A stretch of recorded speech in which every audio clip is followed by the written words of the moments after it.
గత సోమవారం నాడు రామాయంపేట తహసీల్దార్ కార్యాలయంలో ప్రజావాణిలో ఫిర్యాదు చేసిన రాజమల్లయ్య, పోచయ్య, ముత్యాలు, మల్లయ్యలు 1547 సర్వే నంబర్ భూమి మాది అని పురుగుల మందు డబ్బాతో తహసీల్దార్ కార్యాలయం ముందు నిరసన తెలిపి ప్రజావాణిలో దరఖాస్తు చేశారు.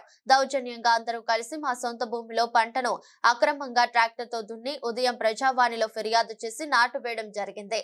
ఇటు భూమి అసలు యజమానులము మేము అని సోమవారం రైతులు ఆరోపించిన ఆరోపణలు వాస్తవం కాదని గతంలో కూడా పోలీస్ స్టేషన్ లో ఫిర్యాదు చేయడం జరిగింది. రామాయంపేట పోలీస్ స్టేషన్ లో కేసు నమోదు కూడా చేశారని, ఇలా తప్పుడు సమాచారంతో అధికారులను ప్రభుత్వాన్ని తప్పుదోవ పట్టించిన వారిపై చర్యలు తీసుకొని విచారణ చేపట్టి మాకు న్యాయం చేయాలని రైతు వెంకట్రెడ్డి కోరుతున్నారు.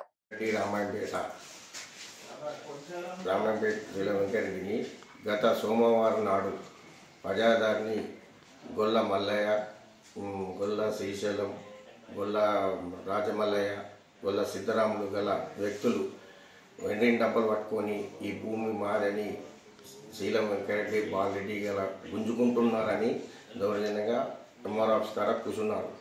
కానీ ఈ భూమి మేము వాళ్ళకు ఎప్పుడు గతంలో 1563 సర్వే నెంబర్లో 2 ఎకరాలు అమ్మినాం.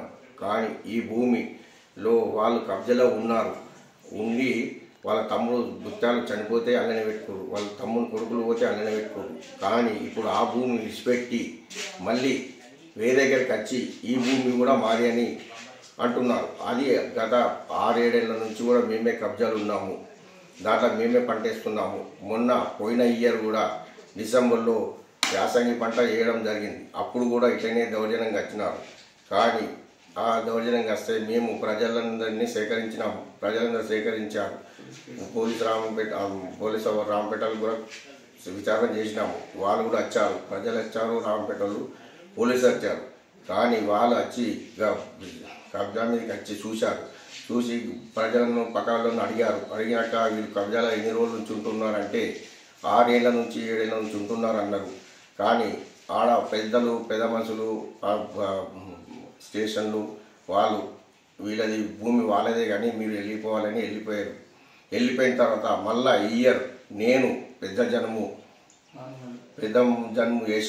వేసిన తర్వాత నాడుమడి కూడా వేశాను. దాన్ని దౌర్జన్యంగా సాయంత్రం 7 గంటలకు బండి తీసుకొని పోయి దున్ని పొద్దున 6-7 గంటల వరకు నాటేసి వేసిన తర్వాత దాన్ని మేము అక్కడికి కబ్జాలకు పోదామని మేము పోయే వరకల్లా అమ్మలను కొట్టి చంపుతామని బెదిరించుట్లనే మేము స్టేషన్కి పోవడం జరిగింది. ఇది విషయం ఇట్లా జరిగింది. కాబట్టి ఈసారి కూడా వీళ్ళను కేసు పిలిపించిన తర్వాత అడిగాక మీరు సామరస్యంగా చేసుకొని బాబు అని అడిగిన తర్వాత సిద్ధరాములు అనే వ్యక్తి కేసు చేయండి సార్ అని చెప్పిండు.